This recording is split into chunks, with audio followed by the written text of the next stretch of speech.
deaf. Sometimes people get parent deaf where you just hear the same thing over and over from your leaders and you sort of tune it out, right? Sometimes people are looking at leaders, maybe at the well or something of that nature, and it's like, these people are so far ahead of me, so far up there, that I can't totally relate to them, right? Here's what you've got in Daniel and Chandler.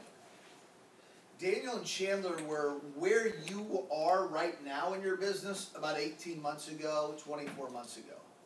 They've pulled ahead of you for sure, but they're not so far ahead of you that you can't relate to them, in my opinion. Daniel and Chandler and I were just talking in my office before we got started here, and they grew their business by 50% last year. Wow. Nice.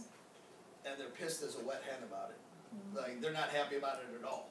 But I'm like, you think of any business owner in the country today that says, my business grew by 50%, like, how excited would they be, or how excited should they be, right? But they're just not, they're not done. Like, they grew up by 50%, their income's the best it's ever been in their careers, and yet they're still so hungry. They're still, like, so on edge about what they want to achieve. So here's what I love about Daniel and Chandler working together in the business. They built their business, in my opinion, 100% on the right foundation. So many times, and I've said this before, like, you can get to SMD and not have any foundation at all.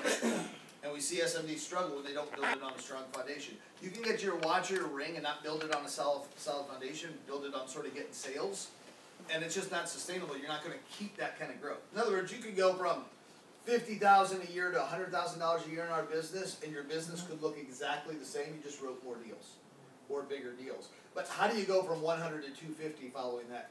How do you go from 250 to 5? You're not, because it's not built on a solid foundation. You haven't built a business yet. What Daniel's done is a couple of things. One, I think he's extremely visionary. Two, like, he gets the big picture and sees where he can take things. Three, he's got an innate ability to enroll people in his vision. To help people, like, I'll be honest with you, Mark Onstadt, who's had an amazing career with us, Daniel Holt, who is direct to Mark, has inspired Mark and stretched Mark's vision at times. And I just know that from conversations that I've had with Mark. So Daniel's got the capacity not only to enroll the people on his team, but his colleagues. Like Rachel and Q have been in business a lot more than Daniel and Chandler. They have a lot more experience. He's been able to enroll them and his upline, his leaders, his mentors into his vision. So he's got that gift of being able to enroll people. He's not just a producer. He's not just a recruiter who produces. But he's a genuine leader who understands how to build people, how to create a vision, how to put together a plan, and how to follow that. In the midst of all that, here's the magic behind what he does. He's mastered the fundamentals and continues to work at and drive the fundamentals every single day. He's mastered the fundamentals of prospecting, getting new names and numbers, making calls, overcoming objections, recruiting people, and sitting across the kitchen table and field training and developing people. Those fundamentals he's mastered, and where a lot of guys, they get to SMD, they get to their watch, they get to the ring, and they sort of pat themselves on the back and pump the brakes and like not trying to start training and managing people. Daniel and Chandler have not, they've resisted that temptation, and they've got their foot firmly on the gas pedal. They just added, I believe, with their plans for 2019, a turbo engine and nitrous oxide to it, and I think they're going to really continue to put the pedal down. And what you're going to see here is a lot like what you've seen with Jay Jr. Like, continuing to build it the right way, just gets bigger and bigger and bigger until people go, holy sheesh. Look at how big they're, like, look at how successful, like, they're winning every trip. They're, like, all these things are happening so fast for them, but it comes from building a solid foundation. And part of that foundation is daily habits, daily skills, and continuing to get better at that. I've asked Daniel to keep it very raw today and to share with you guys specifically what it is that he and Chandler have done to build this business and exactly how they're doing it. So what does that mean? This is probably not going to be the sexiest talk you've ever heard. But this is going to be exactly what you need to hear if you're serious about 2019 being your year. He's going to talk about what he does with part-timers, full-timers, the whole thing, okay? So this is a really unique moment. I'm really, really, really excited for you guys. So I would like you all to please help me give a raucous Chino. Welcome to Daniel and Chandler Holt.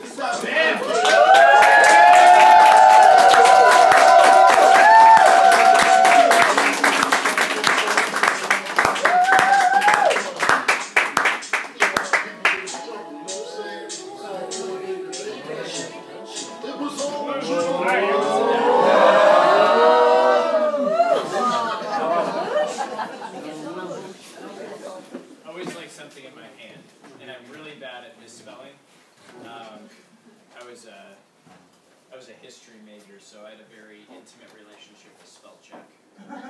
So,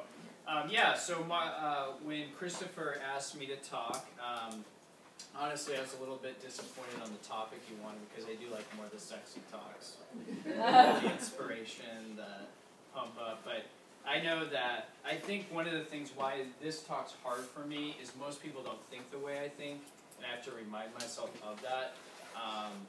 And I think a few big things, like when I started with the company and started to learn this whole idea of being able to build a business, one of the ways that I thought about it was that, like, hey, if I'm going to build a business, I want to build this thing as big as humanly possible, right?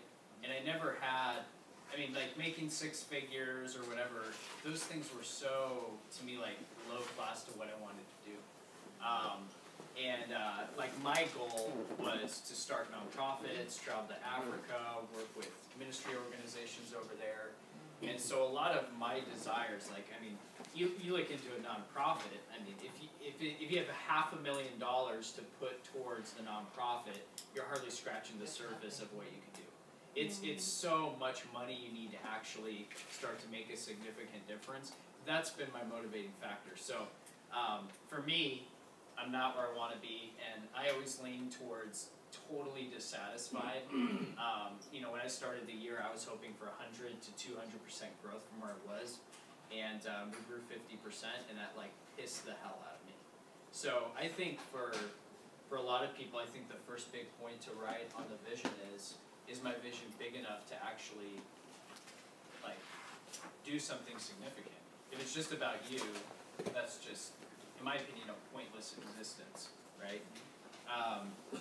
And so when I started with the company, just a little bit of background, I was part-time. I was working 4 different jobs. I was working about 70 hours a week, and I had about 10 hours to give into the business. First thing that I didn't do right was I didn't go to the first big event. And if any of you guys aren't signed up for the Wealth Bowl, you definitely need to do that, because that was the #1 reason why I think I held myself back that first year. I hit my associate promotion the first year. In 1 year, it's not the most exciting thing in the world. Second year, part-time still. I worked about 15-20 hours a week, moved from associate to marketing director, and then about 6 months later, part-time, hit senior marketing director. So if any of you guys think that it's based on you being full-time to hit senior marketing director, totally not true. I think it's actually better to hit it part-time, because then you become a better full-timer.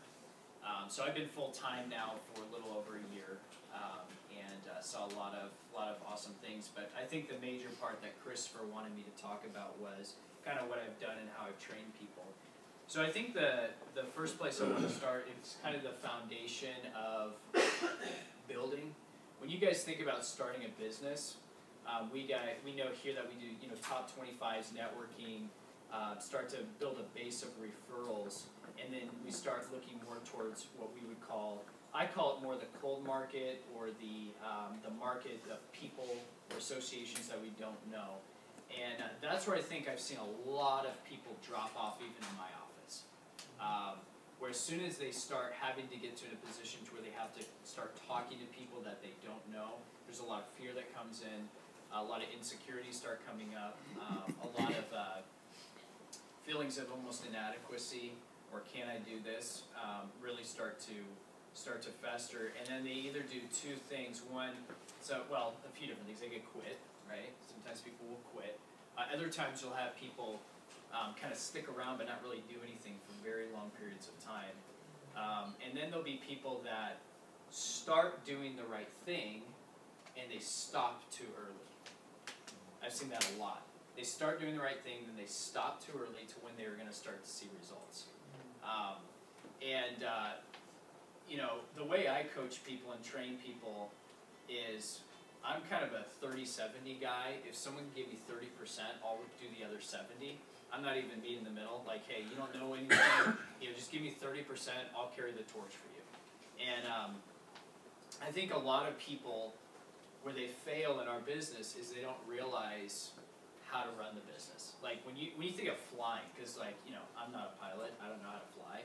And if you're learning how to fly a plane, right? There's one thing to be able to fly a very basic plane. There's a whole nother to be able to do a jet and all these twists and turns in the air, right? And I see a lot of people trying to learn the twists and turns of our business, like I'm going to get this big deal, or I'm going to close this big case, but they don't learn the basics of how to fly. And I've talked about this in, you know, at our office. Like, if this is our plane, we're just sitting in the runway. You know, this is Warner, right? This is Christopher. We're all just sitting there hanging out, and this thing's parked, but no one's doing anything. We're just talking about it, hearing about it. This is the majority of people in our business, right? Oh, let's talk about these dreams we have, right? Yeah, you know, I'm gonna make $1 million. You know, I'm gonna go and change my family's life, whatever it is, right? But really, all you're doing is sitting there talking about it. The difference between that and flying is the prospecting, period. So if you're prospecting, you are flying, and you're going to naturally learn the twists and turns. If you're not prospecting, you're and take this very bluntly, but not in a mean way, you're a loser. And I don't mean that a loser in the sense of like, I think you're a loser. I mean, you're now doing something that's going to cause you to lose, right? Because you're not doing anything, right? So if you don't do anything in life, let's look at our health. Like if I'm not focused on being healthy, am I going to stay the exact same way that I am? I'm going to start going back, right? Like life's like this, right? We always start going backwards when we're not moving forwards, right? And so with our business, it's the same way. If I'm not consistently prospecting and focus on growth, things will start to die, right?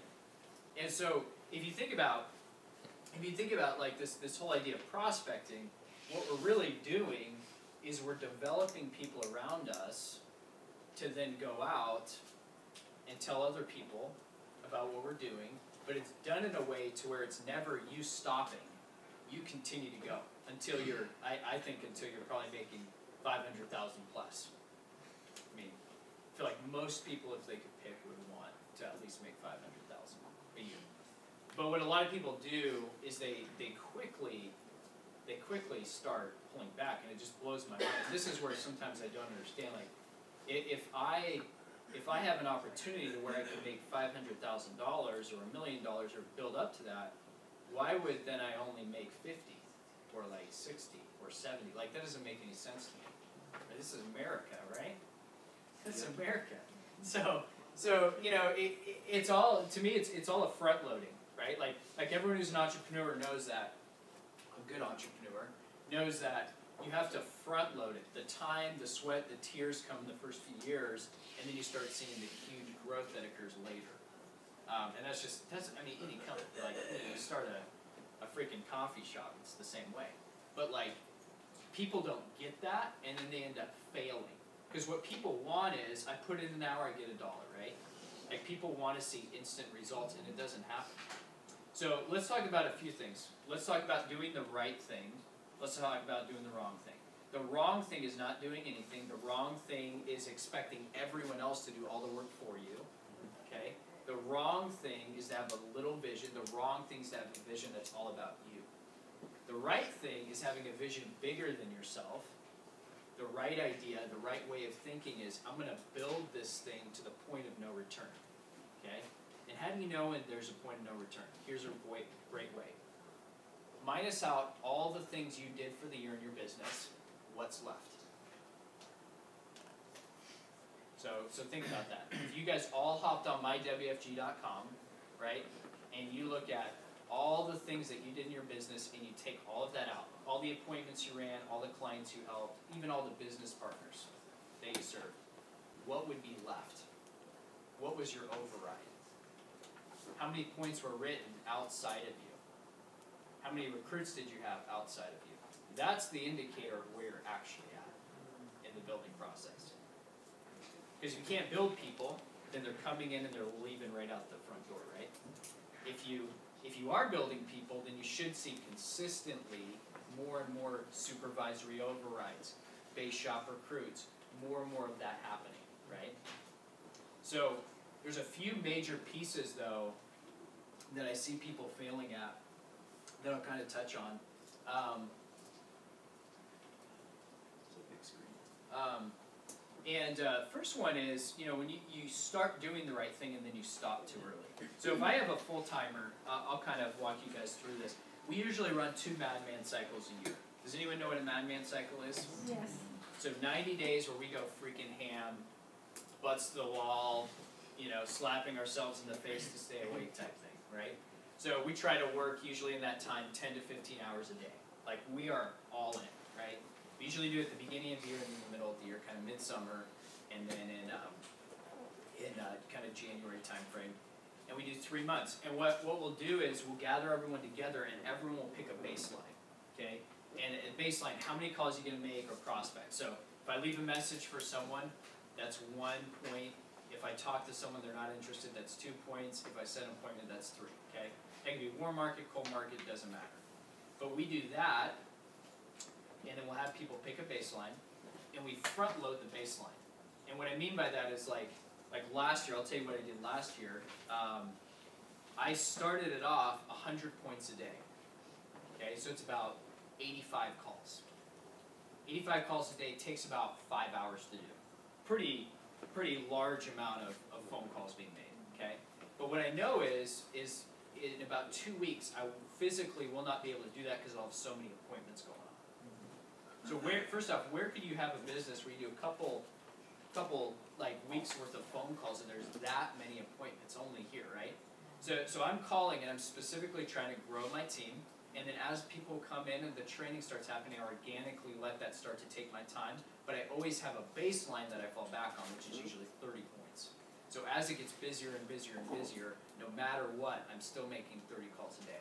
So I've always got about 20 calls going out, 20 to 30, and then I'm also on, I try to build it up to about 25 appointments a week, okay?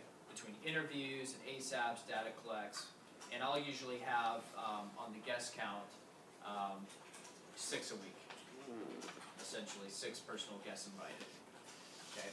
So I start doing that, that's kind of my front load, and then I've got on the back end all my business that I'm writing, okay? This caused, that was the biggest, we hit several new highs this last year in terms of cash flow from month to month, several times, pretty significant money, but it was all due to that. So I'll have my team do that all with me. I mean, you're talking 10 guys all just completely blowing up the phone calls. Can you imagine how big that would be? Like think about here, like, I mean, if you guys had only had 4 people invite people, what if everyone in this office did that? I mean, you guys would probably have 20 plus guests every DPM, right? So we would do that, we'd front load it, and then as we got busier, we kept up with appointments and then continuing to feed the baseline constantly, never miss. I about 95% of the time always hit my baseline. I'm going to start phone calls out here after Christmas to start front loading it when I get back to Colorado. So it's just like this constant thing. But there's an objective to it, and this is kind of the second point. Why are you making phone calls, right? Like, if it's just to recruit people and then turn it into business, it's the wrong view. You want to build people. And so when I come up with my goals every year, I pick how many personal business partners I want to bring in based on my goal of building. So like, here's an example. This next year, I want 8 new senior associates, okay? So 8 new senior associates. So if I want that, we've projected just based on how I can train people, I need to bring in about 40 directs, okay? So I bring in 40 directs for the year, I should have 8 senior associates, okay? But then I'm also gonna have a clear concise goal of helping them get there. So if you're a senior associate, what does that mean? That means you're probably fully validated or close to it. You guys still follow the same validation process I think we do, right? Yes. Certified, qualified, validated, right? So it's the same thing. So we'll follow that. So that means if I'm focused on 8 senior associates, I'm gonna be constantly trying to get people fully validated, right? So then what does that mean? That means they're independent. They can close business on their own. I've trained them on how to make phone calls, and I don't have to think about it anymore. The way you want it is you don't want to have to think about it anymore. You don't want it to be where you have to, you want to help people. You don't want to be constantly like, all right, let's go out in the field again, and let me do all the work, and then we'll split it a 50-50. Like, you don't want that, right? You want them to be able to do everything, and you to be able to just reap the rewards of your hard work of training. So, and that's kind of the whole goal, right? I mean, isn't that why we're here? Like, our whole goal is to create an independent team like Christopher's done. I mean, he's got, I don't even know how many offices, right? All over the place. They're doing work for him. And he's taking this huge override off of it. Isn't that the goal? And so, like, if, you guys need an eraser because I'm just going to tear up this paper. I'm not tired of that. So, like if I go, like, let's say this is me, right? And I'm trying to create all this leverage, right? Think about this. You take a 25% override if you're a senior marketing director off of a senior associate. We've done a lot of analysis in our office about what that would mean. I'm a statistics freak. It's probably like my favorite thing to do. I'll literally sit at home and just like do statistics with like baseball cards, just cause like I just love it. I don't know why. Wow. But if you're a senior, yeah, exactly. It's like with an eagle. So senior associate, 20% override, senior marketing director. Let's say this is senior marketing director. We figured out what the average amount of money you would make from a senior associate off an override of an SMD, just off supervisory overrides. Any guesses? 25,000. Okay, 25,000. So what that means is if I build 4 different senior associates, that means I'll be a 6-figure earner, not doing anything. Right? So my long-term goal, and I'll make this super clear because I was talking about kind of my goals of starting a nonprofit. My goal is in the next 5 years to make $1 million a year. Okay? So the way I'm going to try to do that is I took 25 grand, right? And then I put it into 1 million. Does anyone know the answer of what that is? 40. So 40 senior associates. Okay? So if I develop 40 different senior associates' legs, then that'll mean I'll become a multi-millionaire. And I'll even get, this is actually even the more bleak version. So let's put it in context. So let's say Helen's a senior associate with me, okay? I develop her. She's now on her own, knows how to do everything. Helen becomes a senior marketing director, gives me Jeanette, who's also a senior associate, that leg. How many senior associates have I developed? 2. No, 1. Right. 1. So it's 1 leg. It's the same leg. So you guys see how conservative I'm being? Like I'm saying that Helen and Jeanette and everyone they develop is going to give me 25,000 from that 1 leg. That's being crazy conservative. You know, to put that in context, like Rachel and I for Mark have probably made him close to $200,000 this last year, just from our overrides. I'm being crazy conservative. But if that's my focus, then what does that mean? That means I'm constantly looking for new directs, right? It's creating me to constantly be looking for new people that I can develop into different legs, right? Because if I do that, then I could theoretically hit my goal with maybe even 20 of them.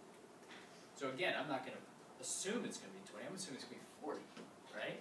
That way that I'm constantly focused on the right thing, right? So like right now, you know, I've got a guy named Rick Ellis, some of you guys might know him, he just hit senior associate. Jeremy Byram's a marketing director. Like, there's a few other people coming up that we think are going to probably be senior associates here in the next few months. But that's the goal. So if I just focus on that goal, everything else works itself out, right? That's literally it. I don't have any goal on cash flow. I try to write as much business as I possibly can, like I want to write a new record for myself the next year in personal cash flow. But if I just focus on this, everything else works itself out, right? Daniel, so are you saying that, so during the process, when that senior associate hit senior associate, you should have made $25,000 off that process? No, I'm saying that's the average. Right, okay, that's the average, yeah. That's the average, and the way I think about that is moving forward. Not that I would make $25,000 training him, but more, he's a senior associate now, he's pretty much independent over the next few years, conservatively, that's about what it'll make. Now some could be flops, some could make me $5,000 in a year, right? But just as many flops will also be people that become senior marketing directors, and just continue to flourish and build and can make me well over 100. This is an annual income that you're talking about? That's annual. Okay. Right? And so this focus is what I focus on, right? There's not really anything else. This is my number one focus for the next 5 years. So with that in mind, in terms of prospecting, I'm prospecting to get that goal. I'm not prospecting to then get someone in a door and, we'll see if this works out with this guy. I know the stats, right? Like I know that there'll be a couple flops. I know that some of them will be okay, and then I know there's a few guys out there that are really going to pick it up. So I'm going to play on conservative numbers on it, right? The other big goal we have is 125 to 255 team recruits this year as well. We did I think we're going to be about 110 this year. But we want to get it to where there's 125 to 250 team recruits that occur this next year, which is that team building aspect. Right. So, this is the major focus, and I'm sure this is what Christopher wants me to push here a lot. But I think the big thing is you have to know why you're doing what you're doing, right? Like Christopher, I'm sure has told you guys a million times about how all the freedoms he's been able to have by building this big team and all these, all the benefits of it and things like that. But I think when you're newer, this is an easy way to think about it. So if you guys, you could be a training associate right now. You go, hey, I want to focus on building 2 senior associates. Well, if you focus on that, you should realistically probably make about 50,000 in overrides, and then plus whatever you do. Right? And if you don't, that'll almost be guaranteed the next year, because again, you built these people up, and they're just going to continue to do that. Because you want the passive income. You don't want the income where it's like, oh, he's a senior associate, but I have to do all the work for him. You don't want that. Like, you want it to be where they know what they're doing. They're completely on their own, right? And so you have to develop people that right away. But the biggest thing is you got to inspire people to be able to do the right things. Because it's like, it's kind of like if you've got a Ferrari and you're driving it first gear, right? And then you're at the dealership. You're hanging out with Bob, the dealer, who's trying to sell you another Ferrari, and he just shows you first gear how it drives. Is that very inspirational? No. No, right? Why? He's driving a freaking first gear, right? It's stupid. It's like, I'll just buy a freaking Honda. Right? Nothing wrong with that. No, there's not. Honda's a Toyota. Those are my cars. But you guys know what I mean? Like a lot of the problem here is you're not doing the right thing. So someone comes in and it's like, well, this is a joke. Everyone just hangs out. No one's actually making any money. So then that makes them quit. So you actually have, it's just like anything. It's like a momentum thing. You have a negative momentum and a positive momentum, right? So if you're not doing anything, then guess what? They're going to be like, I'm not going to hang out here and just have a little friend zone. I came here to make money. They're not making money. This doesn't work. Yada yada. Let me do a Google review. You know what I mean? Then you get these weird reviews online. Seriously, this is how it all starts, right? So if you guys want to change the culture of your business, you have to change first your work ethic. So let me go into that now too.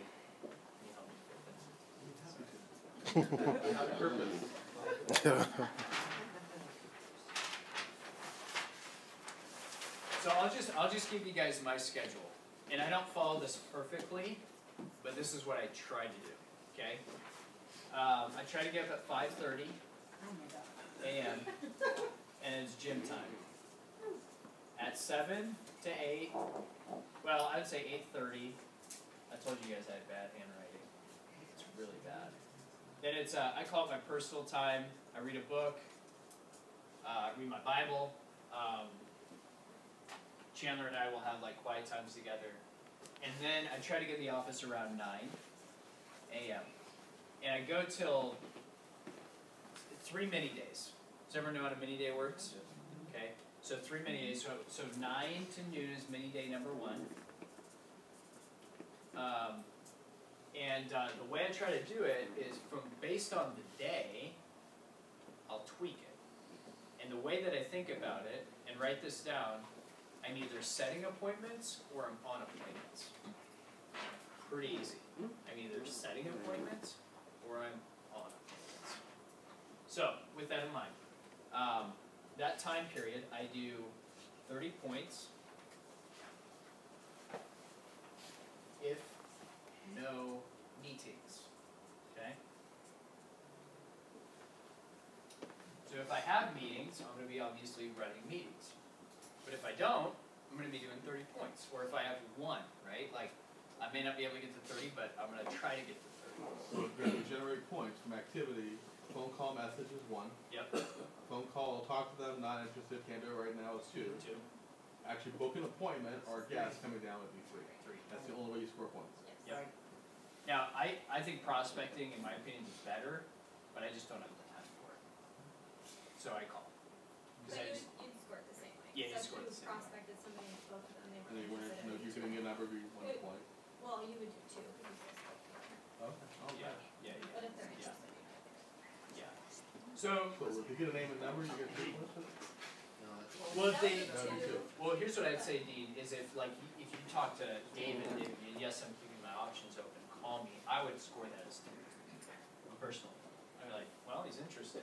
But it's slower than a phone call. It takes a little time, more time. Exactly, that's why I don't do it, because that's just, I'm always tight on time, okay? So 9 to noon, mini day 1, 30 points of no meetings, try to get up there. Then I take a break from 12 to 1 p.m., okay? And this is lunch, and look at this, Nap-a-roo, baby. Right, actually, I have it scheduled in. If I need a nap, this is when I take a nap. Okay? Then I've got 1 to 4 p.m. Now the goal is 20 points. If no meetings. Okay? And then from 5 on, 10 points. That's what I'm going to say. If no meeting. So look at this. I want you guys to think about this. So let's say I have no points. Everything goes to pot or whatever. I pop off 60 points worth of calls. That's like 50 different calls. Right? That's like nothing happening in the day. Worst case scenario. Right? But then if I have points, obviously most days I would probably won't be able to do 60, but I always have a baseline. And the baseline's always 30. Right? So if I'm super, super busy, do baseline 30. Right? Now there's a couple days I can't. Like if I have, like I remember a couple weeks ago I had 7 appointments in a day. I didn't have time to do that. Right? Like I didn't have time to do any calls. But I was on 7 appointments. Right? But 85–90% of the time, I at least hit 30, if not 60. This is like worst case scenario. So just imagine that in the business, right? Like think about how your business would be if you adopted this for the next year. I mean, that'd be crazy. How would you adopt this, or how would you adapt or change this if you were part-time in the business? So I have a regular job 9 to 5. Yep. I have a lunch break. Yep. I have morning time, I got evening time. Yep. What would be a good? It's a great question. So yeah, I would pick then a baseline and always hit that baseline. So if you're part-time, and this is something that you have to talk to Chris about, the way I tell my people is get good on the phone because nothing else really matters if you suck on the phone. So like I'll have people make a bunch of calls and then I'll run their appointments. That's just the way I do it. Some people do it a little bit differently, but like I'll give you guys an example. There's a guy named Vernon. He was the top recruiting training associate on my team. He just did his associate promotion. But he recruited 6 people in 5 weeks. Pretty good. And he had literally done nothing beforehand for like an entire year. I mean, he had like recruited like 2 people for the last like year and a half. He had closed like 1 or 2 apps, right? Like nothing. Like absolutely nothing. Like if you go, like talk about like not betting on someone, I would have not betted on him, right? If I'm like in a poker match or any type of game. But he turned, he changed, started making phone calls. I ran all his appointments, and I just said, focus on the phone. Working about 70 hours a week at a job. He's a manager, like crazy hours. So he only had about 5 hours a week to give to it. And I just said, don't even worry about any appointments at all, okay? So he now has, because this started about 2 months ago, he's now got someone with the Series 6. He's got 3 licensed people. He's got a team growing in 2 different cities, and that's just from 5 weeks of phone calls. Like just 5 weeks, and he just stayed focused on it. I did all his training, I did all his developing. We got someone who's going to probably be an associate for him here pretty soon. I mean, it can turn that quick, right? But that's why it was significant is how we did it, right? So one thing on this though, guys, that's not a madman. This is not a madman. This is daily schedule, normal day. I can do this in about 6 hours, conservatively, if not like in 4. So if I do 60 points and I do a 4-hour day, I'll probably just shut it down for the day and not worry about it because I know how consistent that is. That it just yields so many results. Like I don't have to go, well, what should I stay longer and do stuff? I mean, I can, but if I'm just focused on this, I mean, I don't have any. It's not gonna be the issue, right? Daniel, when the gentleman that you promoted, Yeah. that was real busy working 70 hours. When he was on the phone, did you have him book appointments? Did you just have him invite to the BPM? Just BPM. Like literally, like I took everything from him. You invite people to BPM, I'll do all the work. I interviewed them, I trained them, I got them licensed, I'm on their top 25s, right? I'm doing literally 100% of the work for them. All I'm having them do is make phone calls. That's his 30%. That's his 30%. Yeah, that's it. And so if someone comes to me and they go, oh, I only got 5 hours a week, I want them to get good at that. I don't care so much about them being fully validated. I don't care so much about them like being able to train everyone. I want them to get good on the phone, right? Because if they get good on the phone, they'll never have an issue in the business again, right? They'll be flying, essentially. They'll learn the rest because they're flying. But if they're not good on the phone, it's like, who cares if I can, if they know how to do a training appointment. Yeah, I'll match them up occasionally, but they're not going to hang around because they make a couple of training appointments every month. They're going to hang around because there's a lot busting out of the seams in their business, right? And like, I mean, it's crazy what's going on in his business. Like he's already probably on track to hit his senior associate promotion in the first quarter. I mean, it's just crazy. And this is a guy who did nothing for 12 months. But the only thing he changed, right, was he started making phone calls. It had nothing to do with him like he had this mind shift change or I know my why now, right? Everyone's all about their why. It's like, why doesn't your why be just not being a lazy ass and just do the work, right? You know what I mean?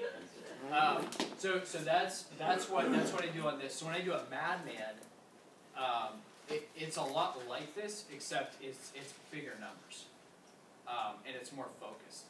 So like I would meet with my team every day. We'd get in the office and we'd pop off 100+ points. And I think I was able to do that 4 days, and then it was too much going on. There were too many appointments to run. There were too many ASAPs to be on. There were too many people we were going to help, right? And I mean, it was just crazy. So it's like this doesn't have to be like this long, drawn out process, right? Like it could be you can put in a lot of work for a month or 2, and like your business will never be the same again. And you're just going crazy. So it's not like this long process, but a lot of people. There's like a compounding effect where the quicker you do something, the quicker the results come, the quicker you move. The slower you do it, the longer it takes, which makes sense, but a lot of people don't realize it. A lot of people think that like a lot of people think that things are like this, right? Like slowly building, going, like you can make this thing freaking hum in like no time. That's what a lot of people don't get. And so they either don't do anything, or they figure it out, and then that's when you see guys at convention where it's like, I've been here 1 year and I'm making $250,000, right? Like, I hope that pisses you off because it pisses the crap off of me, right? But you know what I mean though? Right, that's you can make it go very, very fast, very, very quick, right? Like I developed Evan Janis. Does everyone know Evan? So I took him brand new, met at the gym. I didn't even know the dude. My brother, his brother and I went to school together, right? And and we met at the gym, never met before, invited him to a BPM, becomes this big success, marketing director, right? And then I developed Jeremy this last year. Jeremy and Rick Ellis. I actually think Rick could even be bigger than Jeremy, but there's just, I mean, you don't know who you don't have. I mean, you don't know who you have until they're in the environment doing the work, right? And I'm very anti in the market recruiting. Just a little FYI. I've seen so many guys that are younger kill it in the business because I think sometimes they're hungrier and they don't have as much negative life experience. They haven't been beaten down as bad. Like me. Like let's just talk about like out of the market, okay? I'm 24 years old, 6 months out of college. My bachelor's degrees are Hebrew linguistics and ancient Middle East history. I just moved back from a place that I was. Like I haven't been in an area for 5 years now. Come in single, making maybe $1,500 a month, working at PF Chang's, right? Because I can't find a job, right? But I want to be in the finance industry because I figured out, hey, college ain't what it's cracked up to be, right? Like I just got two bachelor's degrees at this massive university, and I have like that doesn't mean anything at all, right? To anyone. So like you take someone like me. So I think a lot of times. I think when you go out in the markets, be really in the market, but on the recruiting side, I think it's whoever, man. I've got a guy coming this year on Rick's team. He's 18. He just turned 18. Put it in context. He got his life insurance license before he got his driver's license. So I mean, who knows what he'll be, right? Like, who knows? We'll see what happens. But like, you never know you have. So don't be too restrictive of who you invite. The big thing is the big numbers, right? Like the bigger the numbers, the more success you're going to see. I don't really care who you are. I don't care what they look like, what their ethnicity is. I actually think the more diversified you are, the better. Unfortunately, in Colorado, it's just a bunch of white people, which I hate. It's so stupid. All my good friends out here, like, they go out to Colorado. Like getting culture, and our restaurants are a joke. I mean, it's like Red Robin. I mean, it's like horrible. Like nothing good is out in Colorado in terms of food. There's no culture. There's no food. There's just snow and marijuana. You come out there and smoke the Green Dragon for a little while. There's not really. Anyway, you guys get what I'm saying. But here's a few things that. I think would be good pointers for you guys to think about. So number one, like come up with a really big vision of what you want to do in 2019. So what that is, what that looks like, have it be realistically stretching. And I would even say forget the realistic, just go stretching. Go stretching enough to not get discouraged. Maybe that's a good way to think about it.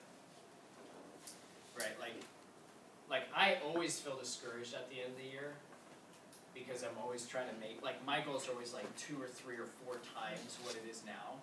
Like very unrealistic. But that's the way I think. Like my thing is like, I would rather fail at a big goal than succeed at a small one. And so when I put out my goals, it's like just crazy numbers because I know that'll motivate me to work really hard because I've never been good at winning, but I've been really good at losing. Meaning like I don't, if I compete against you know, David over here, and David's a senior marketing director, I'm a senior marketing director, I could beat him, but that doesn't necessarily mean that I hit my goal. But if I just focus on trying to beat myself and like be the best I can be, then if David beats me or not, it doesn't really matter, like I don't really care. So like don't compete against small fish, right? Like compete against like the big fish. Or don't even compete against fish in general, just steal a lot of food and become the biggest fish. Right? So that's the way I do my goals though. I pretty much have completely thrown out the idea of realistic. It's just totally unrealistic.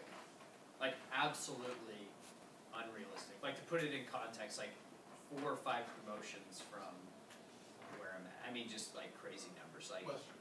Because I have teammates, I'm an SMD. Yeah. And I have, sometimes they sit down, I am the realistic guy. Yeah.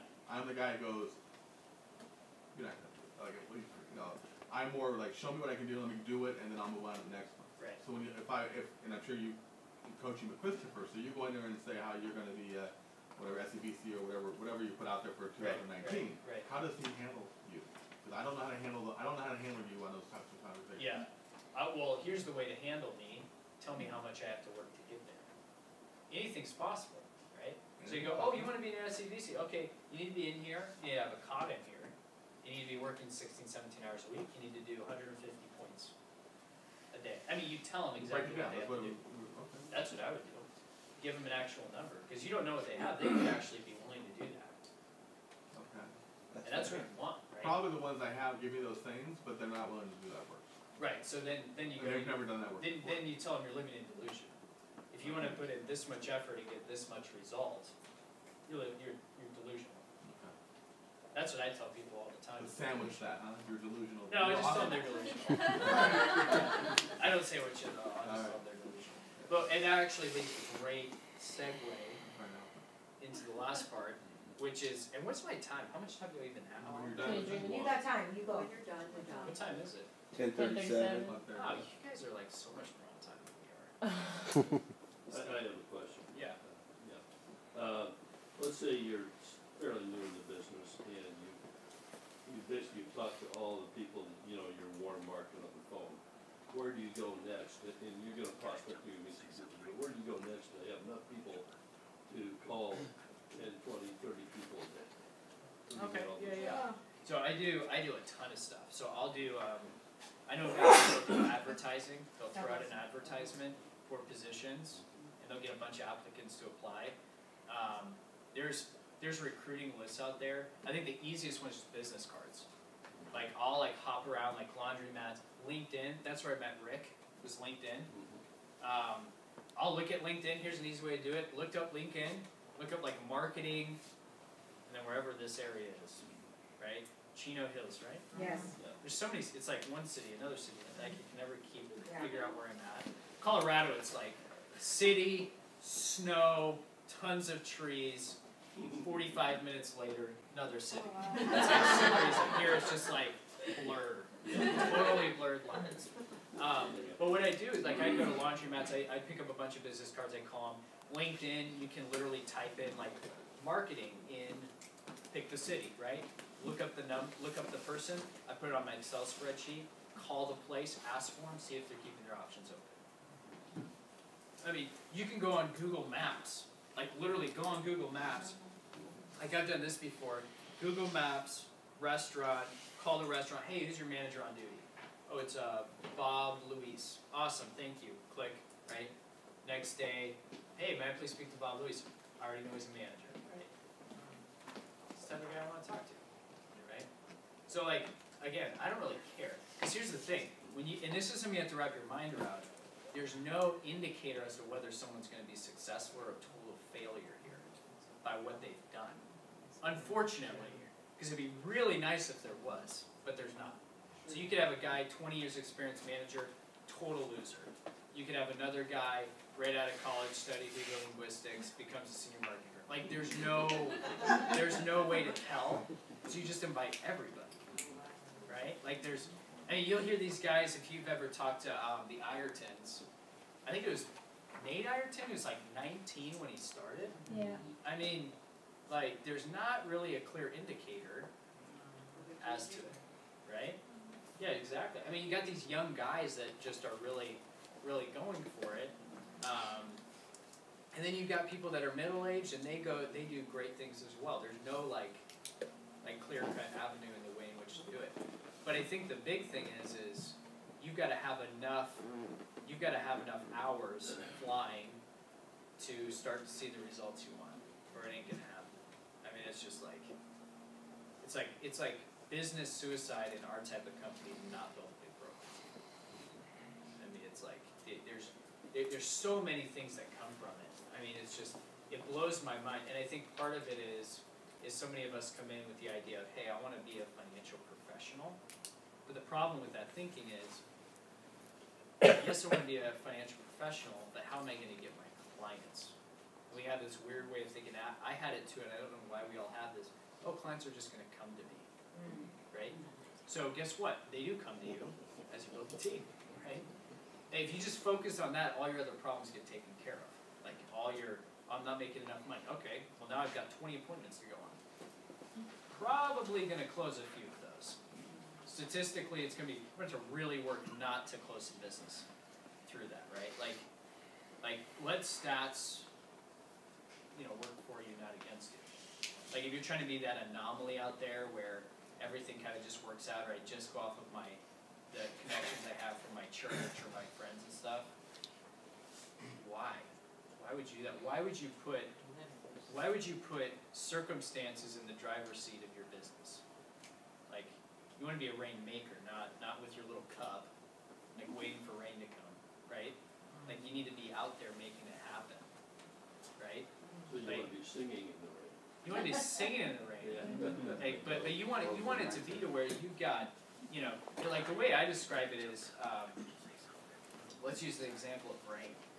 Like if I recruit Steve, so think about this, think about this on the business side. I recruit Steve, let's say he stays in the business, becomes an SMB rock star. That's great. Let's say he doesn't though. Let's say he quits 3 months in. So he quits. But what did I do? I helped a bunch of family in his warm market, and I've opened up that whole circle he's had to referrals. Like I just went up to, like these are the things that'll happen as you build a team. Like I had this gal, awesome gal, just didn't want to be in the finance industry, did it like 6 months, wasn't for it, right? So she sent me 2 clients and stuff, right? And she also sends me all this free stuff for traveling up to Winter Park to go on trips whenever I want, right? Like, those are like very common, but they're only common for the people that actually build a broker team. Like I'll get referrals from all over the place from people that I used to work with that don't work with me anymore, right? Because they knew we did good things, it just wasn't for them. Even stuff like that comes around. So you think about rain coming, and you've got all these cups out from all these different people. I mean, you're bringing in rain from all these different places. But then it's like that opposed to you going out there with your one little cup and going, this is how I'm going to survive. And it's just me. It's always going to just be me. And that's it. Daniel? Yeah. Question. You just said, and I enter that in, 5 minutes ago, you said, I enter that information on my, what? Excel spreadsheet? Okay. How much do you hold how much does your group use that, and how have you implemented that? Okay, yeah. So, most people use BSC Pro. I'm old school and stuck at technology, so I just use Excel because it's what I know. So a lot of things are changing now with the Salesforce. Yes, that's another reason why I don't use it, because it's always changing. But Excel's like, right? I never have to, if I can always avoid like learning any new technology, that's the route I'm gonna go.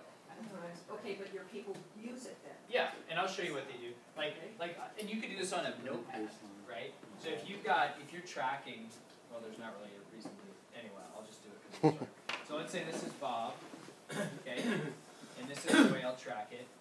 Bob, and we'll put his number here, right? So I'll put their number next there, and then after that I'll put where he's from, so manager at Starbucks, right? And then over here I'll put, okay, voicemail left, 12:20. I'll wait 4 days, I'll call him back, another voicemail, 12:24, and then we'll say BPM invite for wherever, right? I'll highlight this in red, so I visually see it, make sure I add them to BSC Pro, and that's how I do all of them. Boom, boom, boom, boom. And I'll make up to 4 calls. On the 4th call, I'll just say, hey, Bob, I assume you're not keeping your options open, haven't heard from you at all. If you get smart, call me back. Right? But you know what I mean? So, and then I'm done, right? And this is how I track it. And each one of your associates does that too? Yes. Yep. Some way, shape, or form. Like, one guy uses a notepad, a lot of people use BSC Pro, I use Excel, but they're all the same format on how we do it. 4 calls. Yep. So, do you guys have, like, what questions do you guys have on anything? How often do you recycle those calls? Every 4 days. So, okay, so within a month, you Yeah. should have your answer. Yep. Okay. Yep. Yeah, you mentioned on the 90-day cycle that you're trying to hit 100 units a day, but that you get busy with all the units usually pretty quickly. Right. So is the 90-day cycle just how many hours you're working for 90 days, or is the 90-day circle have some kind of goal or outcome to it, or is it just I work as hard as I can for 90 days? It's usually some type of goal, like a team goal that we come up with. So you have other people.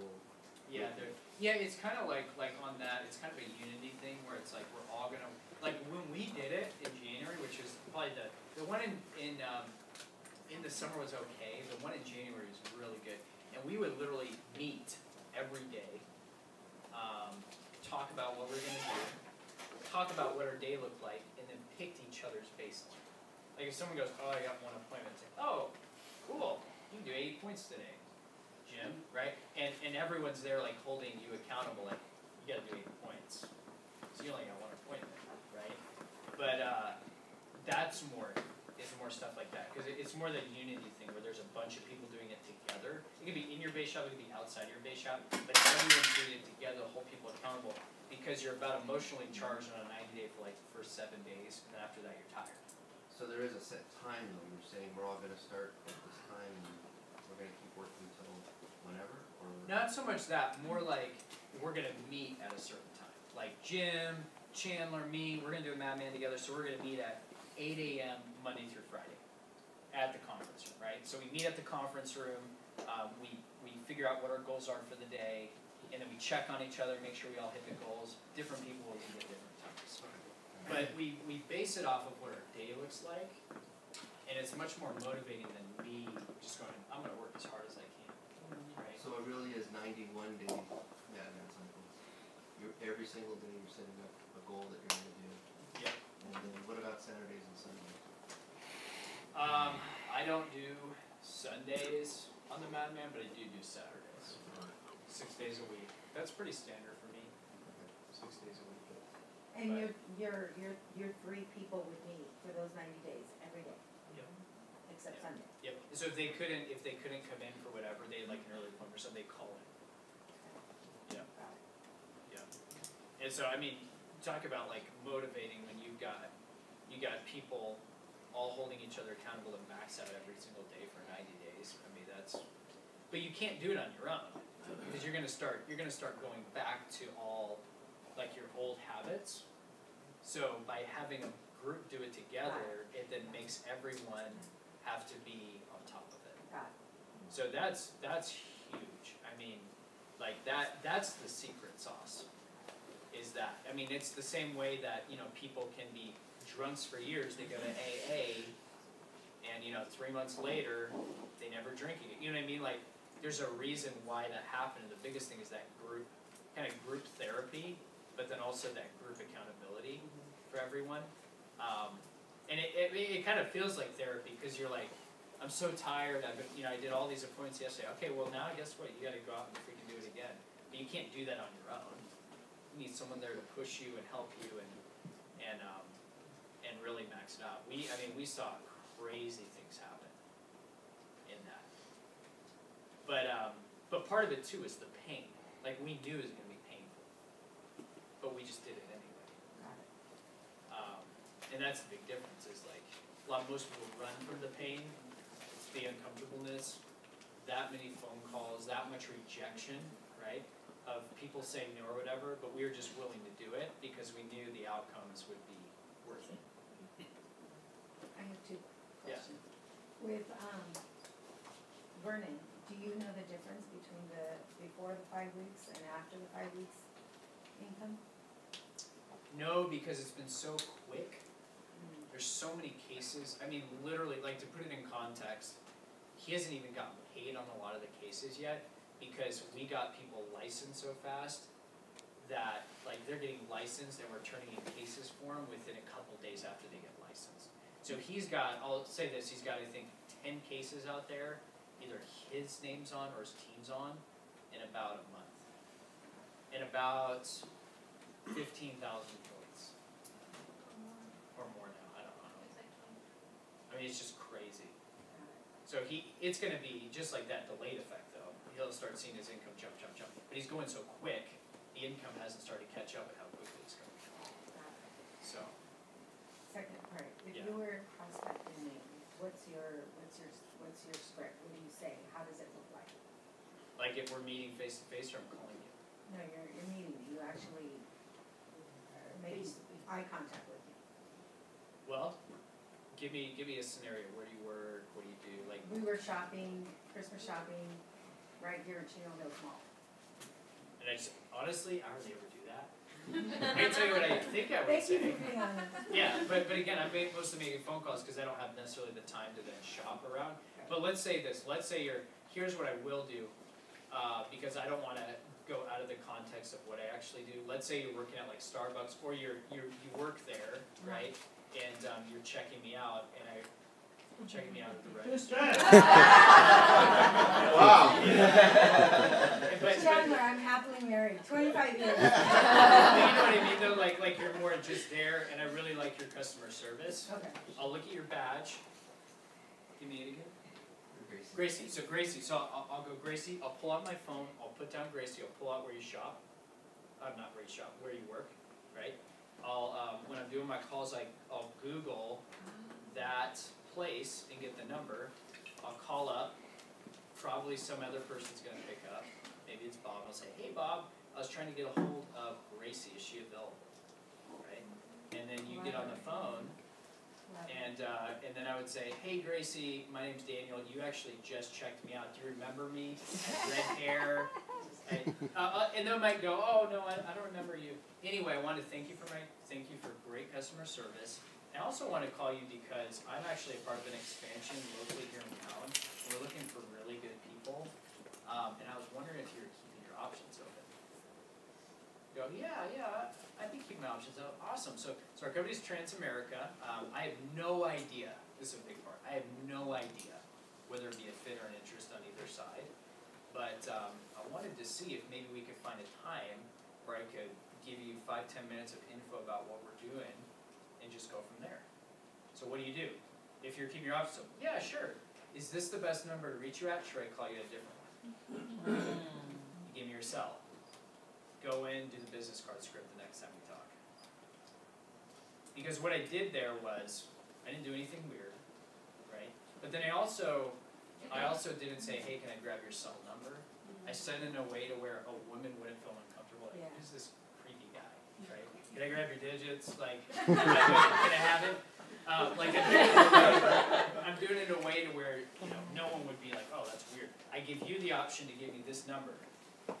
No one ever does though. They give me their cell number, right? I call them up on their cell phone. I tell them about what we're doing in town, and invite them down to an exploratory interview. So that's it. So like that would be a scenario in which I consider that prospect.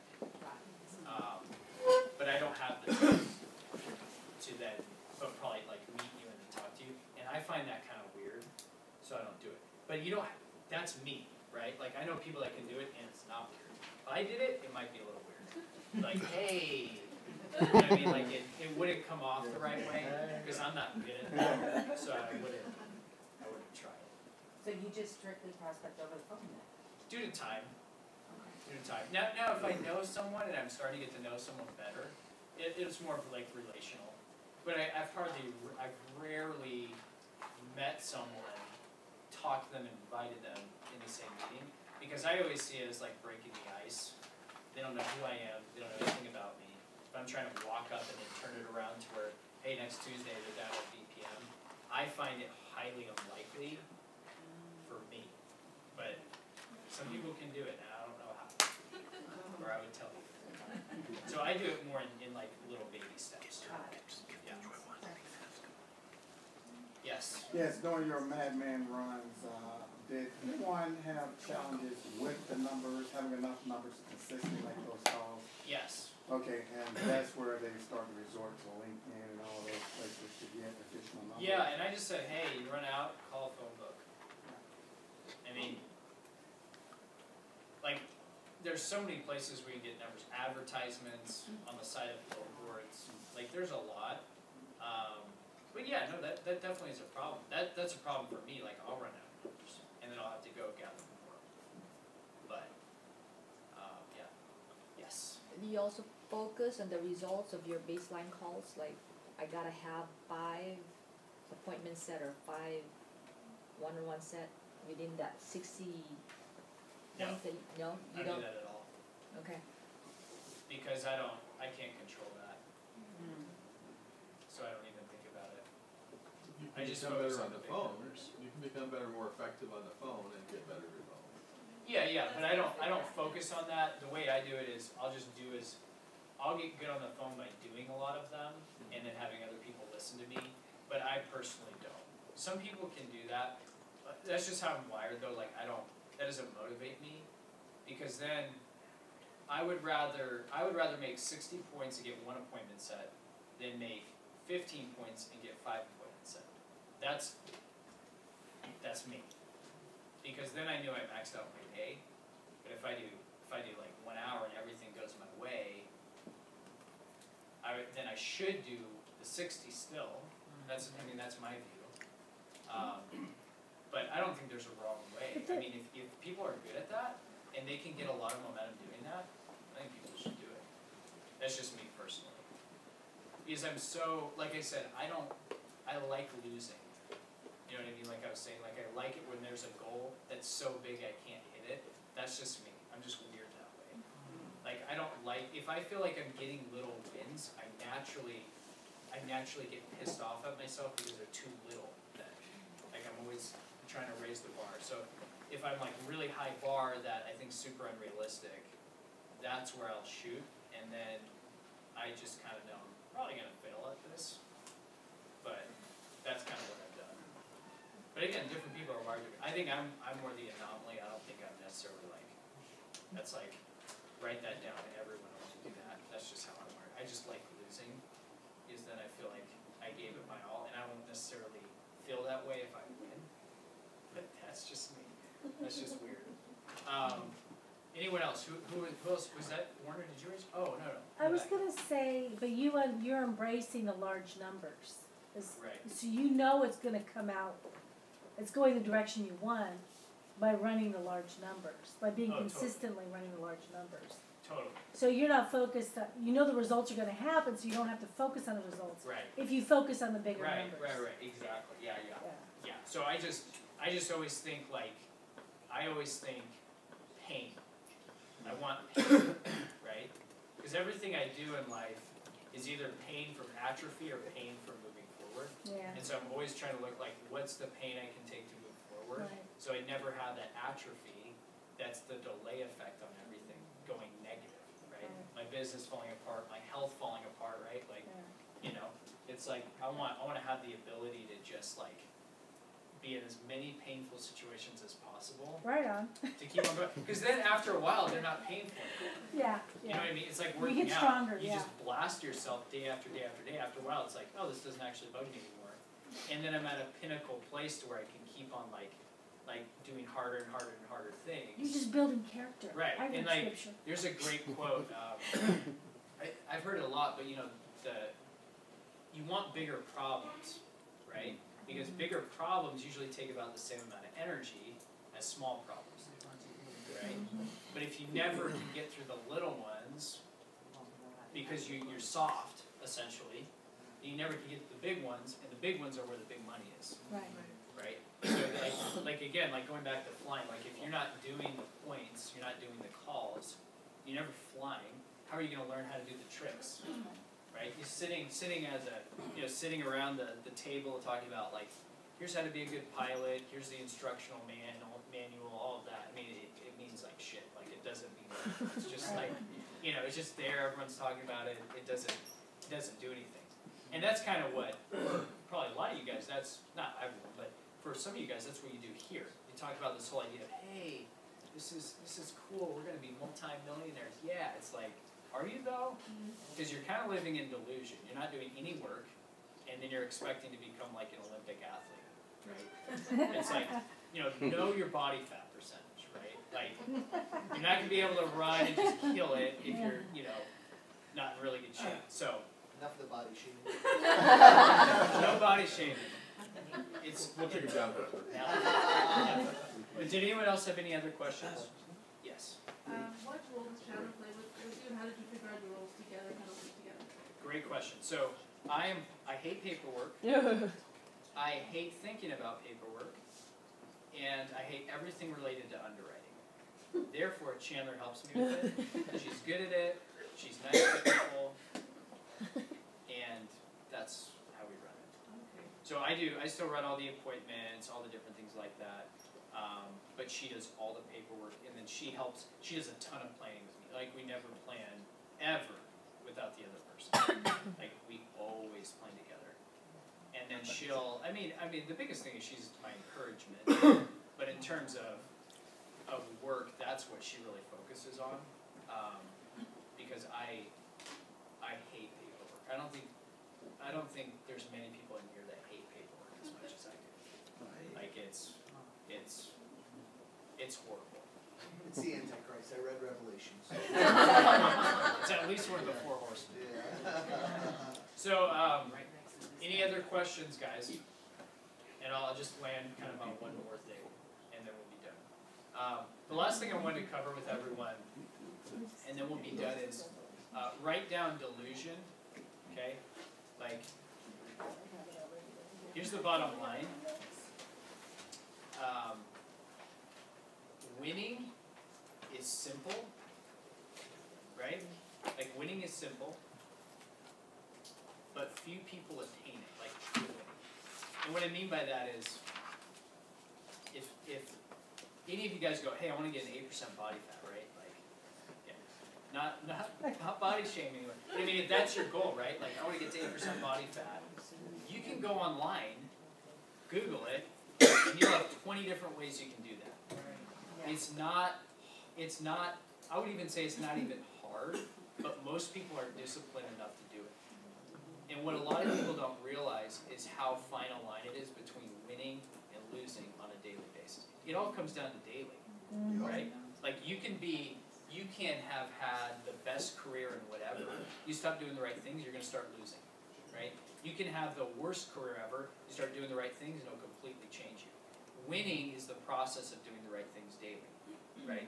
And so what you guys need to be very, very concerned about is, how concerned about are you in winning?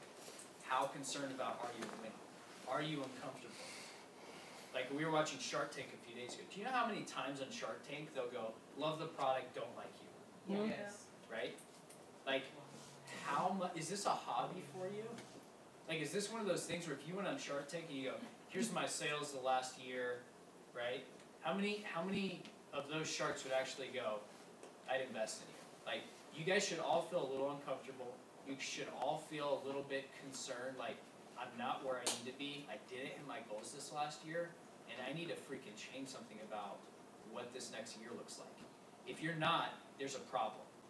How concerned are you about where your business is, right? That's a big indicator at where your mind is, right?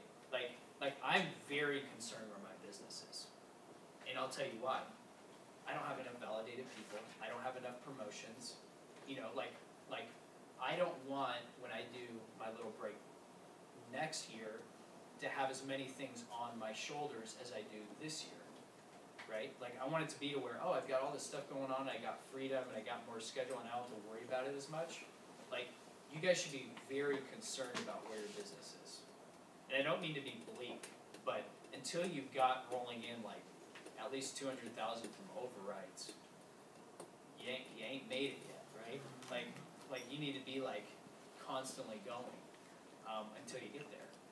I mean, that's me. Again, I'm weird, but one of the things that I'll say too is with your guys's projections from the new year, have you dialed down your goals enough on a daily basis? And are you gonna actually do it? Because like I told you guys before, like it's always weird for me to talk about this stuff because I just assume that most people think that way. Like people are actually here to win and make money, and it just kind of blows my mind when people aren't and how comfortable they are at it, right? Like how much they're okay with not hitting their goals and dreams, and how much they talk about hitting their goals and dreams. It's like you know there's a lot that goes into winning, right? And it's like winning's like I know how to fly, I know how to do tricks, I know how to shoot down the missile, like I know how to do all these different things, and you don't even know how to fly yet. And you're like, this year's gonna be crazy for me. It's like just start flying, start failing at flying, and then you can start learning the other stuff, right? So here's be my closing and my encouragement for everyone is write down on your goals realistically unrealistic goals, and then just cut out the realistic part and just do unrealistic goals, and then put together a plan on the work, right? Put together a plan on the work and the pain, and embrace the pain, and then with the pain, start enjoying, right? Like I love the feeling at the end of the day when I like can't think, right? Like or like I feel depressed because I've been working so much. Like seriously, that's like one of the best feelings because I knew I like completely maxed out. But then again, this is me. Like I'm a kind of a weirdo, right? But I'm also the guy that was crying like a week ago because we only grew 50%, literally. Thinking about the last year, I'm like literally like crying.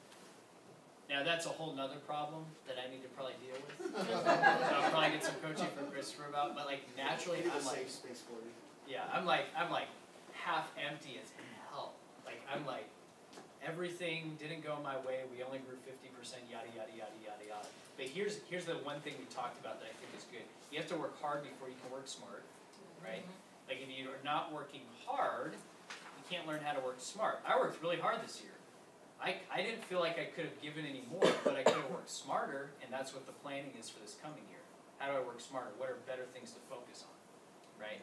You can't get there. Like everyone wants to think smart. How can I get this easier? It's not easier, it's smarter. There's a difference. So anyway, I'm done.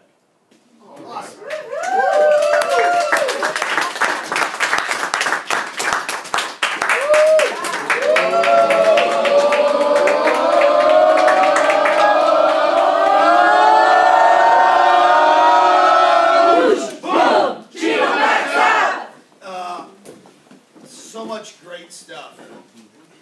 Couple of things. Number one, I love the Shark Tank analysis because Damon John, obviously, he spoke with our company last year. He's a big fan of our company. Here's what the Sharks would say. Great products, unbelievable opportunity, great platform, unbelievable support, but I don't like you. Because that's what they say. I mean, we've got all that. We've got all that. Now, we want to like you from that perspective, but you've got to be what you're capable of being. You know what's so interesting about, like, 20 minutes into Daniel's talk, I got a text. Unsolicited text. It was like, making lots of phone calls. Where have I heard that before? Yeah. I told you it wasn't going to be sexy, but here's my response. Yeah, but are you willing to do that? Like, do you want your dreams and goals so bad that you're actually willing to make a lot of calls every day? Because it's the only way you're going to win. You're not going to win if you don't get great at making calls. It's just, you're not going to win. You might have like blips of success, like little blips of success. You might have like a good month. You might have a couple big rollovers, or get a good recruit who does something, who recruits a bunch of people for a few months and then sort of dies off. But you're not gonna have long-term sustainable success if you're not making calls every single day. Well, I'm only part-time. Then start making calls every day as a part-timer. Whether that's 5 points or 10 points or 15 points. But the biggest fallacy for part-timers is going, well, when I'm full-time, here's what I'm gonna do. If you can't manage your schedule as a part-timer and be productive and build a team and make money as a part-timer, you're never gonna make it as a full-timer. More time is not the answer, it's greater productivity with the time that you have. If you can't manage the time you have effectively and be productive, you're not gonna manage more time better. I've said it 100,000 times to clients. If you can't manage a pile of money called $50 or $60 or $80,000 a year, you're just gonna mismanage a bigger pile of money. Right? Most of you are making more money today than you were 10 years ago, but how much better off are you financially? Did you get out of debt now that you're making all this much more money? Are you really saved up? No! Because you weren't very good at managing the money at this size, so getting more income isn't the solution. Does that make sense? You've got to make a decision that you're going to make calls every day, part-time or full-time. Not some days, not most of the days, but every single day. The magic of Daniel and Chandler is what he told you. It's like this. Here's the facts. Daniel, you remember what you guys made at the end of 2017? Yeah. How much? 61. 61. And Part-time. 61,000 part-time for most of it. 2017. 61. Well, like you know how many full-time guys we have that aren't making 61? Here's what I promise you is true, and there's not one of you that can convince me it's not true. This guy is making more calls than anyone in this room. Every single day, every single week. And has been for 2 years. Has been for 2 years. Can you catch him? You bet your butt you can catch him, but you're going to have to outwork him. Do you know how many people he has caught and passed in the past 2 years? People that had years of experience, had much more refined skills than he did, had a team to start with that he didn't have a team to start with. He's blown by so many people that have been here so much longer than him because he makes more calls every day. Then you could say, well, he's more talented, or he's prettier, or he's got lower body fat percent, like all that sort of stuff. Those things might be true, but that's not the reason he's passed and lapped a ton of people that have been here a lot longer than him. He's lapped them purely because he's made more calls every single day, not just on the days that he feels like it. That's it. I mean, here's the beauty of that message. It's a recipe that'll work for you. If you do that, you win. If you don't do that, as Daniel said, you're delusional. You're hoping to win. You're hoping to recruit well, like Lori Hollipoff makes over $100,000 a year, and she's got like Melinda Blue Taylor, the CEO, and all these SMDs underneath her. Lori Fenelon was Daniel Holt 15 years ago. She didn't trip across one good recruit and like had all this success.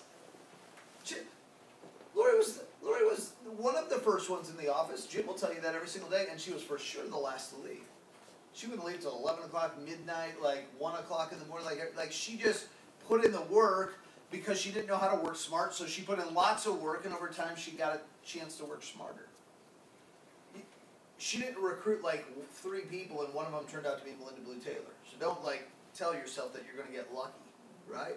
But the beautiful thing is every single one of you can have the experience that Daniel is having, that Mark has had, that Nikki has had, that I've had, that Dan has had, that so many others have had. If you just make a decision to do the work. And the work is, let's be honest, the work is making phone calls. Like, I don't know what you're telling yourself the work is or telling yourself about these phone calls, but I change what I'm telling myself about not having enough time or how hard they are or what, like, there's a whole lot of worse ways to make a living. I promise you. And the more of them you make, the better you get at it. The better you get at it, the more enjoyable it is. And the more enjoyable it is, like, the faster you're going to get across the finish line. You're welcome to use me as a good example of someone who meets people, gets their phone numbers, and never calls them. guess, this example of lazy ass. Nah. Guys, You're forgiven and absolved of all of your prospecting and That's gonna calling change. sins. That's Yes. gonna change. I'd rather use you as an example in the first quarter of somebody who has done a great job of following up. Like, yeah, I'd rather call complete strangers, but call a gazillion of them a day, than worry about having the perfect prospect. It's more about quantity. You find quality through quantity.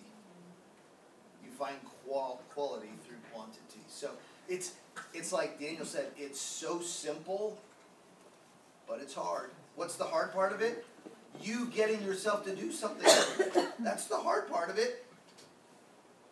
You getting yourself to do something every day until to have it, right? Like Daniel said, like he's reached out to Mark, he's reached out to me. There's been times he's been frustrated out of his mind. When he says like a week ago he was crying, he wasn't being figurative. He's literally crying. Like he like takes things so seriously and gets so frustrated because he's working so hard and not getting everything that he wants. Most of us get really, really frustrated. We're not even putting in the effort. Like, I get really, really frustrated because I haven't gotten myself to 30% body fat yet, but I haven't tried hard enough, right? But I really want to get all the way down to 30% body fat, right? It's a little bit different example. Daniel's talking about 8. I just want to like drop 8 to get to 30, right? The biggest challenge is getting yourself to do something every single day. And that's why Wednesday, if you guys were here Wednesday, I talked about goals. Like I'd keep it really simple. I wouldn't chase too many rabbits in an open field. I'd keep it really simple. Like here's the things that I need to do in the first quarter. And we talked about prospecting, making calls, confirm guests, setting up appointments, like things that you can control. Make it real activity based because it takes a lot of emotional energy and physical energy to develop a new habit. To get yourself to do something that you're not already in the habit of doing every single day. It's the biggest challenge you have in everything in your life that you ever wanted, is you getting yourself to do stuff, not when you feel like it, but every day whether you feel like it or not, because where it's going to get you is more important than temporarily where you feel, right? I hope that you got that out. Like Daniel, here, Mark Onstad's the best example we have of that. Daniel Holt is the next best example we have of that. Then there's Evan Janis, who directly learned from Daniel. Then there's Jeremy Byron. Like, Daniel's creating this culture of people that are doing exactly what he and Chandler are doing. The exact same way. So when you talk about a system and building a machine and it being simple and duplicatable, it's not easy, but it's very simple and duplicatable. It's very simple and duplicatable. But your biggest challenge is going to be starting to do that daily now before the Wealth Bowl, and then continue to do that when we come out of that convention. Not waiting till the first of the year, not waiting. Like, it's like waiting to diet. It's like waiting to start exercising. It's like waiting to do anything. The only reason you're waiting is because you're not hungry enough. You don't want it bad enough. If you really wanted it bad enough, there would be no waiting. Right? When your kids are begging you for that Christmas present early, it's because they really want it bad enough. That's why they won't shut up. If your kids really didn't care about what they were getting, oh, just, Mom, Dad, just wait till after the first of the year. I'm in no rush to get my toys. They're anxious, they're hungry, they can't wait. If you're really hungry to achieve the things that in your life that you say are important to you, you'd want to start today. You wouldn't wait till tomorrow, you wouldn't wait till the day after Christmas. You'd go like, you know what, I'm going to get 10 points today. I'm going to make 10 calls today. Whatever it is, but you'd start today and start building that. Here's why. Because each time you do something like that that's not convenient or you don't feel like doing, you honor a promise and a commitment to yourself, and you remind yourself that these things in the future really are important to me. And that's how you build self-confidence. Daniel's unbelievably self-confident because he's kept promises he's made to himself over and over and over and over again. That's what builds self-confidence. You're not born with it. It's when you know that you can trust you to do the things that you need to do. Yeah. So I need to trust me to sit down with Maria and finish organizing this huge event for you guys in a couple of weeks. Otherwise, it's going to be a complete disaster. Okay? I encourage you, get your calls done today. Start today. If you don't have a baseline units of activity tracker, see your SMD and get one today before you leave. Right? I'm not going to do it for you. Be resourceful. Okay? Have an unbelievable day today. And lastly, from me and my wife, Michelle, our leadership team have been very Merry Christmas. Enjoy the time with your family. Don't think about, freak out, frustrate about the business. Like, just enjoy the time with your family. Sincerely, like, really enjoy it. Be present in the moment. Enjoy be grateful for what you've received, and have joy in your heart for your ability to give to others. Okay. I look forward to seeing you guys all next week.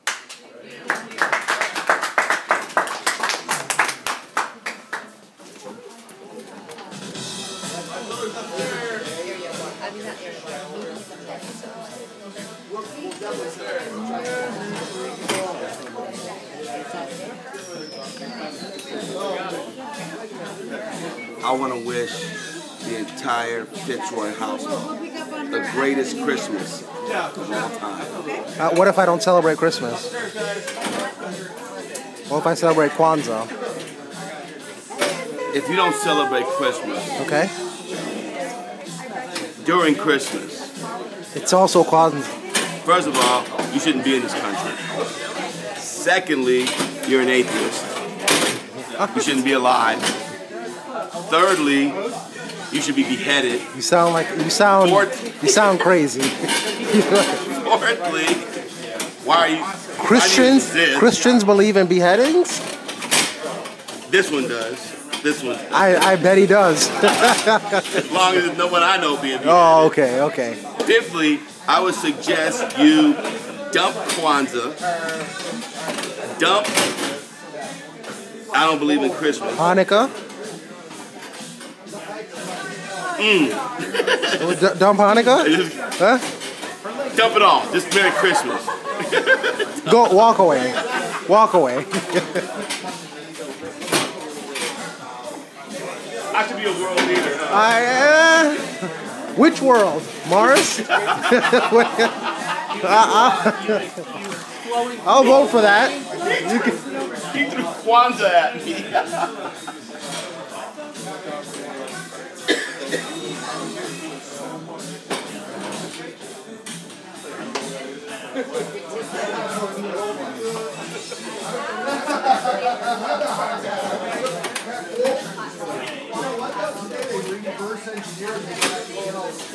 Okay.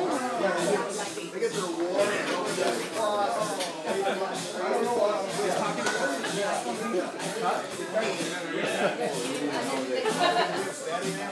Yes, but it's okay. What happened? Wow. Slow dancing.